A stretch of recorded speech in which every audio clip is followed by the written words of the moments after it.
So welcome all again. We are, after taking a brief break to look at how to stay healthy during cold and flu season, we are now back to the Fit for the King presentation. So this is Module 3 of Fit for the King, and again we're videotaping it for those who want to watch it at home at their leisure. Today's topic is called Great Health is About Great Healing, and we'll explain to you what that's all about. But just to look and recap a little bit of what we've done, I am Dr. Rick Hess. I am a chiropractor. I'm here at the convent on Tuesdays and Fridays, and see quite a number of you and enjoy your company. If anybody here or at home needs to reach me, there's my phone number, 587-0872, and you can always reach me through the website as well, BabylonChiro.com. But again, this whole presentation, 5 modules, we've done 2 so far, is from Fit for the King, which is a book written by Dr. John Madeira. And the whole concept, if you remember, is the idea that God has a plan for us, and He has nothing but good planned for us, and He wants us to cooperate with that plan.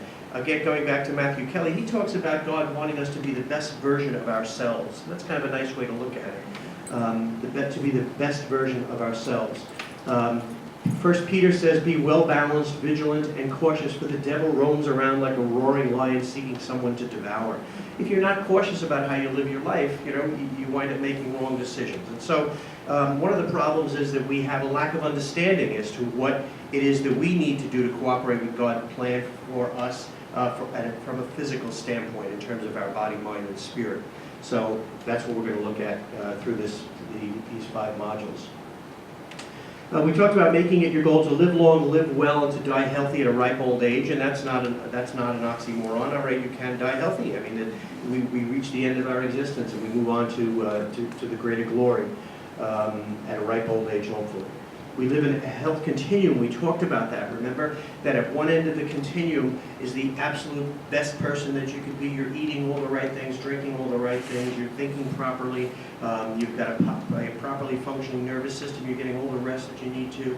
At the other end of the spectrum, you're doing all the wrong things. You're eating all the wrong things. You're eating the double-stuffed Oreo cookies, and you're drinking beer, and you're not getting off the couch and getting any kind of exercise, so you're doing all the wrong things. Well, most of us live somewhere in that continuum. We're not the best that we could be. We could always improve. We're not the worst that we could be, I hope, in most cases. So we live somewhere in that continuum.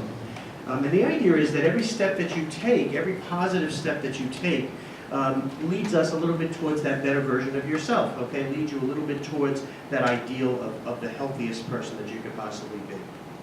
And so the whole idea of these 5 modules is to give you that information. What kind of changes can you make? And again, as this says, the smallest change, we talked about the rocket being shot into space. The slightest change of direction of that rocket on the planet when it gets out 100,000 miles out into space is an enormous change. So every little change that you make now in 6 months, in a year, in 2 years, or 3 years can have very far-ranging effects on your health. We talked about the 5 spokes of the wheel of health. You'll see this constantly through the presentations, all right? 5 spokes, of course, proper nutrition. We had a whole module on that. Proper exercise, and we talked about any kind of movement. Movement to music is a wonderful opportunity. But yoga, walking these halls, or walking the property when the weather gets nice again, and it will get nice again. Proper rest, trying to get 6 to 8 hours of good sleep a day. Positive mental attitude, we'll talk about that. And a properly functioning nervous system, which is where especially chiropractic comes in to make sure that your nervous system is clear of any kind of interference, because the nervous system is the master system of the body. So what we're going to talk about today are the 2 schools of thought. Throughout history, going back to the ancient Greeks, there have been these 2 ways of looking at health, looking at disease, okay, and looking at health care, caring for the disease. And the 2 are atomists versus vitalists, going back to the ancient Greeks, atomists versus vitalists. And nowadays we talk about allopaths versus holopaths, or holistic healthcare providers. The allopaths being what we would consider to be medicine, mainstream medicine, surgery, medication, that kind of approach. And again, it goes back to the ancient Greeks, 2 schools of thought. The atomists believed that we were made up of very small building blocks, that we were very mechanical, that we were basically machines as we would know them today, whereas the vitalists had more of a sense of a life force that was in you. That the thing that made you different from a rock was that you had a life force, and that life force was significant in terms of your health and your healing. So we'll look at some of the ways. We're not going to do each one of them in depth, but we'll look at some of the ways that the two models look at things differently because it's significant. The allopaths, right, in medicine basically treat symptoms, if you think about it, right? Most medications are designed to treat a symptom. So if you have a cold, you take a cough suppressant. If you have a heart palpitation, you take a medication to try to calm that arrhythmia down. Holistic looks for causes. What's the cause of that? So a patient comes in, for instance, in my case, very often patients will come in with low back pain. You can medicate the low back pain and make the pain go away, but have you really solved the problem? The analogy we use, it's like pulling the battery out of a smoke alarm when it goes off in the middle of the night. It will solve the problem, it will solve the symptom and make the noise go away, but it's not really the proper response. So from a holistic standpoint, you want to look for the causes of these symptoms, not just medicate or alleviate the symptoms, although very often that's a worthy goal as well. The allopathic model tends to treat special parts of the body. They tend to be very specialized. And in the last 10, 15 years, they're becoming more and more specialized.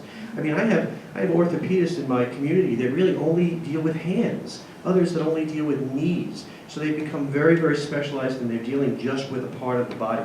As opposed to the holistic approach, which is more of a whole picture. Not only, that hand or that knee is attached to a body, and that body has input into what's going on with the healing process. So again, just two different ways of looking at healthcare.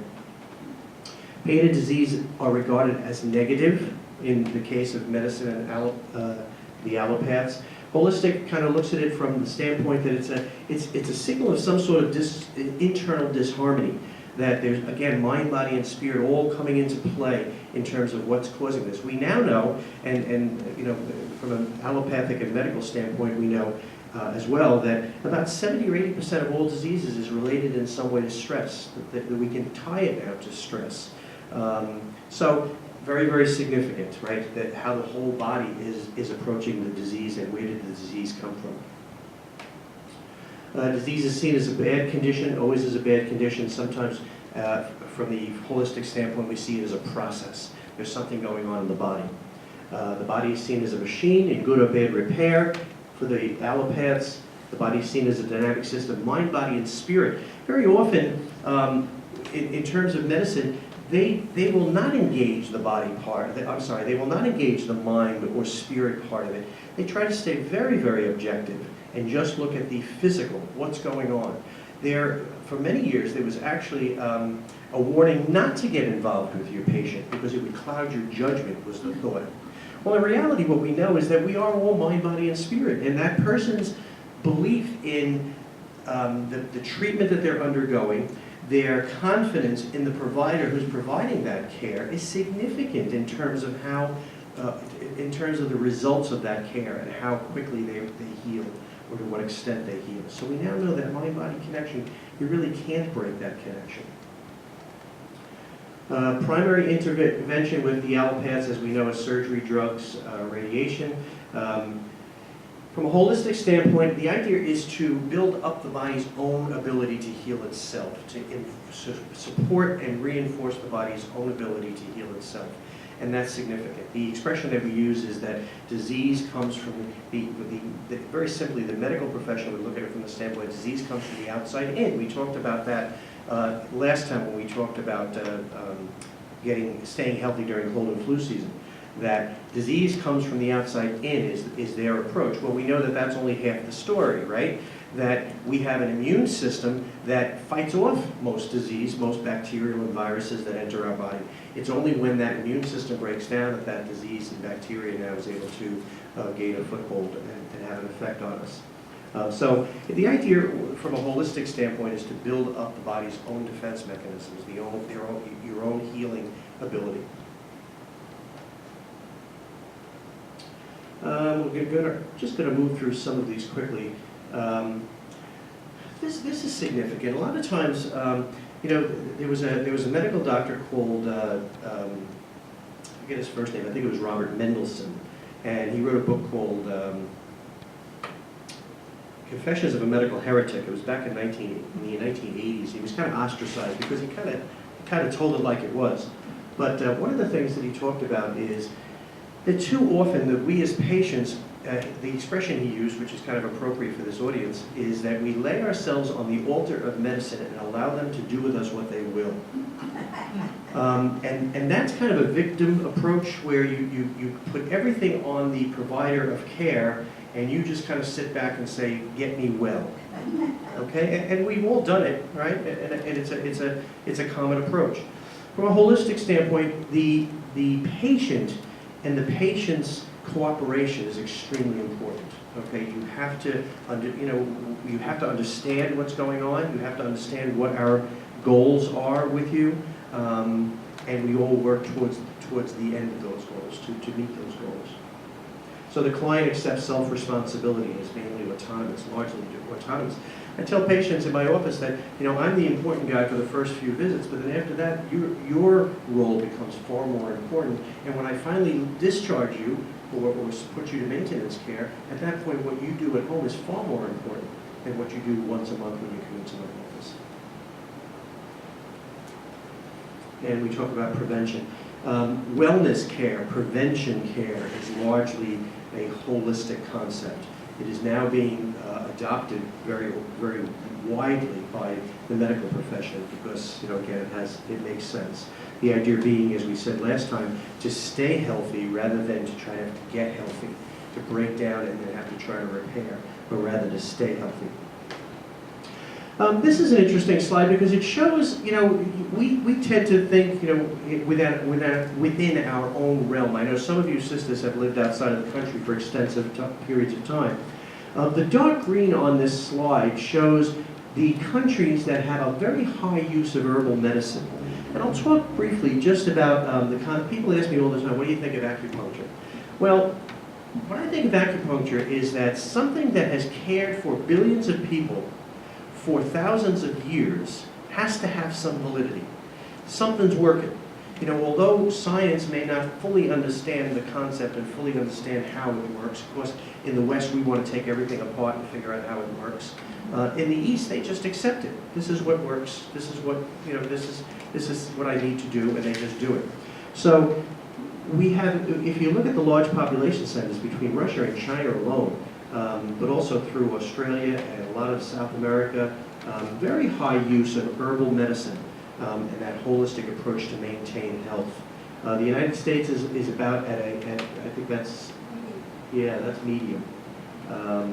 Because again, we're starting to become very conscious of that. As an EMT on the ambulance, it's very common. I have to ask people not only what medications they take, or in my office what medications they take, but what herbal things are you taking? Because there are a lot of herbal preparations that will cause reactions.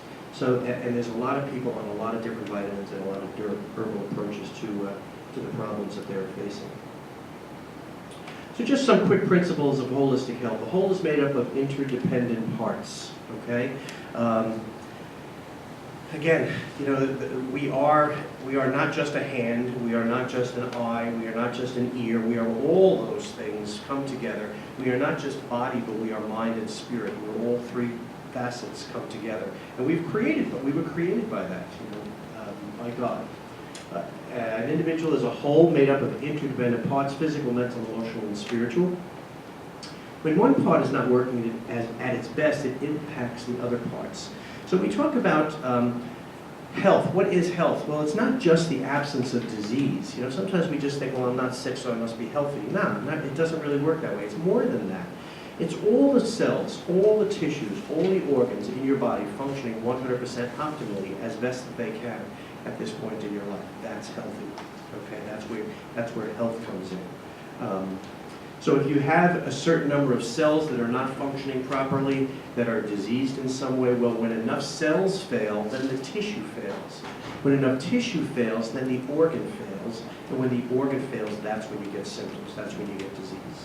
Okay? 1 Corinthians says, just as a body, though one has many parts, but all its many parts form one body, so it is with Christ. So, this is deeply spiritual. It goes beyond that. It's not just that each part of your body makes up your whole. Each one of us makes up the planet. Each one of us makes up humanity.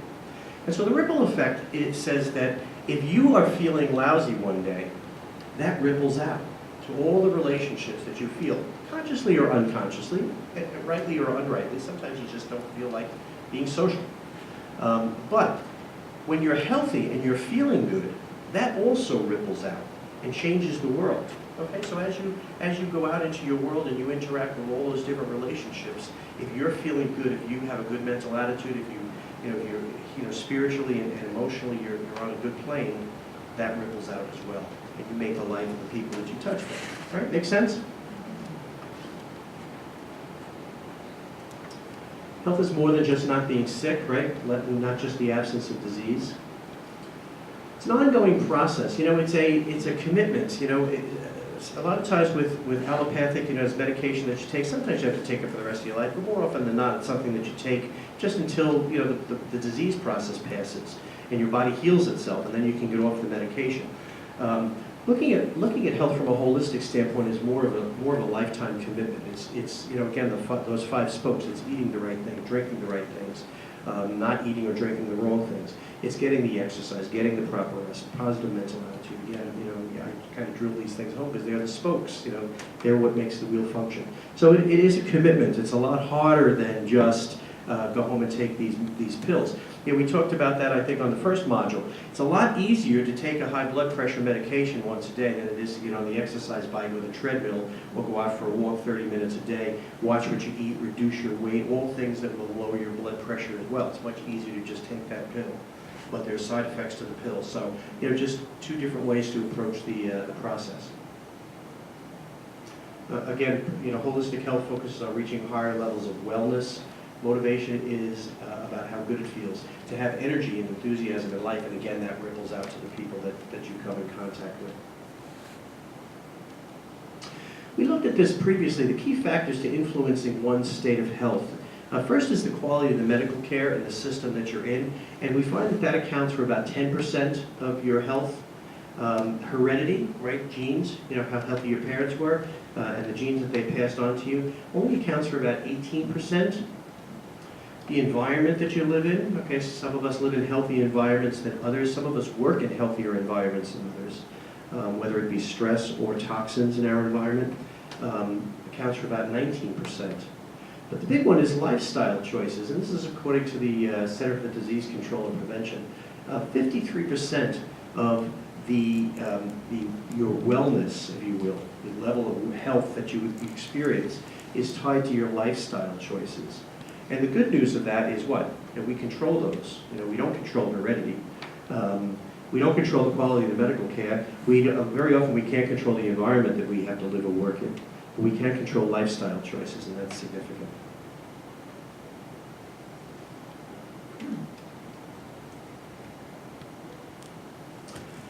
So the majority of illnesses and premature death can be traced back to lifestyle choices. The well-known dangers, drugs, alcohol, smoking, those kind of things.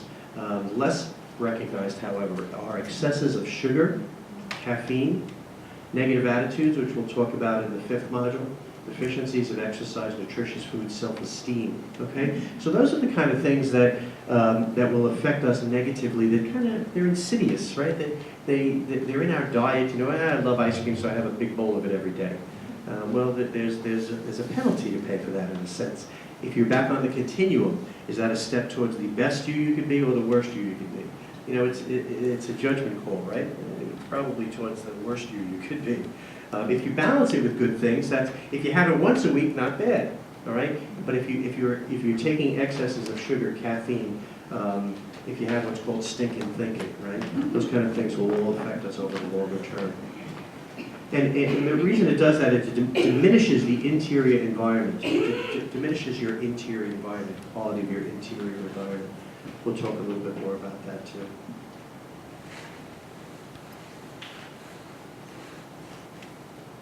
So as we said, the whole idea of holistic it goes beyond just eliminating symptoms. We're trying to look at the whole person and get the whole person well.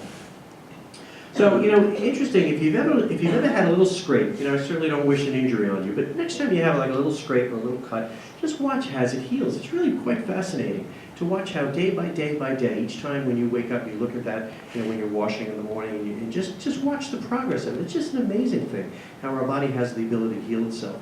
Even down to a broken bone, that when a bone is broken, when it's set, And over a period of time, that body's going to even if you don't set it, the body's going to repair that bone some way, somehow. It's going to try to return things back to normal, or as normal as possible. Great healing starts in the brain. All right, your whole, again, the brain being the master nervous system, the master system of the body, the nervous system being the master system of the body. And all of that information gets transmitted out to all the different parts of your body, through the spinal cord, out through the spinal nerves, through your spinal column. And again, because that spinal column not only is supportive of you, it's also made to move. It's protecting that spinal cord, but it's also made to move. And it's that movement, the joints in the spinal cord, that very often get locked up and become irritating to the nerve. And that affects that nerve. So wherever that nerve goes to, whatever cells that nerve connects to, again, if enough of those cells are affected and the cells cease to function properly, then the tissue is going to cease to function properly. And again, if the tissue ceases to function, then enough tissue ceases to function, then the organ will cease to function properly. And so as a chiropractor, that's what we do. That's my holistic approach, is to make sure that the spine is fully functioning normally. I'm going to end with just a little concept called contextual healing, okay? And of course you see a seed there. Here's the idea of contextual healing, that our bodies are made to heal. They want to heal. They're designed to heal. They're genetically designed to heal. They were created by our Creator to heal with a self-repairing mechanism, unlike anything else, okay? The idea of the seed is that a seed is genetically designed to turn into a plant that it's the seed of. It must, right? It must, provided you put it in the right context. You give it water, you give it warmth, you give it dirt, okay, and nutrients, okay, and you care for it in whatever way it needs to be cared for, that seed must become the plant that it's a seed of. It must, right? Genetically, it's designed to do that. If, however, there's something missing from the context, what happens? The seed doesn't grow. And the human body is the same way. We look at it from the standpoint of if something's wrong with your body, if something's not working right, very often it's because something's missing from the context, because your body wants to heal itself.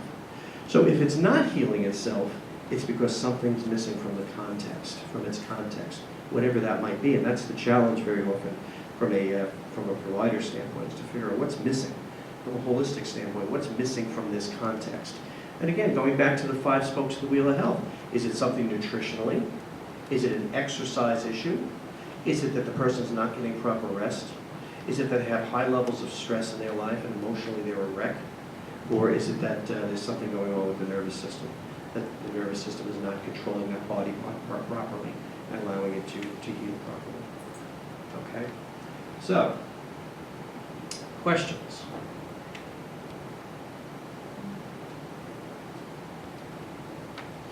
So that's the concept of contextual healing. Now here's the interesting thing, right? We know that Hippocrates is the father of medicine, right? Right? That's commonly known, right? The interesting thing is Hippocrates was not an atomist. He was not an allopath. Hippocrates was actually a vitalist from the Greek philosophy standpoint. He was a vitalist, but he wound up somehow, because of his the Hippocratic Oath, he wound up becoming the father of modern medicine. The interesting thing too is that these two concepts of allopath versus holistic have kind of dueled in a sense throughout history, through the centuries. There are times where the allopathic approach, which is what's currently kind of in the fore, prevailed, and there are other times that the holistic approach prevailed. If you go back into the mid to late 1800s, just before the allopathic medical schools really started to come into play, back in the late, maybe even the earlier 1800s, the holistic approach was really in the fore. Kellogg's, right? We all eat Kellogg's cereal. Kellogg was a big proponent of natural grains and natural foods. If you think of upstate New York, Saranac Lake, tuberculosis, all the spas, all of those were holistic in nature. And that was really the thrust of care, of healthcare at that point in time, a very holistic approach. And then the pendulum swung the other way, and now we're back into kind of that allopathic model. So it goes back and forth through the centuries at different times. And each time the pendulum, I think, doesn't swing quite so far. So at some point we'll settle into some, and I think we're very close to that. We're settling into some sort of middle ground where we understand that there are certain diseases that are acute diseases or acute injuries, and they need that allopathic approach. But then there are other issues that are more wellness issues and more conducive to holistic healing or holistic health. Preventive care is more holistic. So we hopefully will come to some middle ground. So, well, thank you for being here. Thank you for watching on the TV, for those of you that did that. And if you have any questions, again, you can see me after, or you can call 587-0872. Thank you. Now we have to practice what you preach. Yes. Well, again, we all do. Right? I mean, myself as well. Let me just turn the camera down.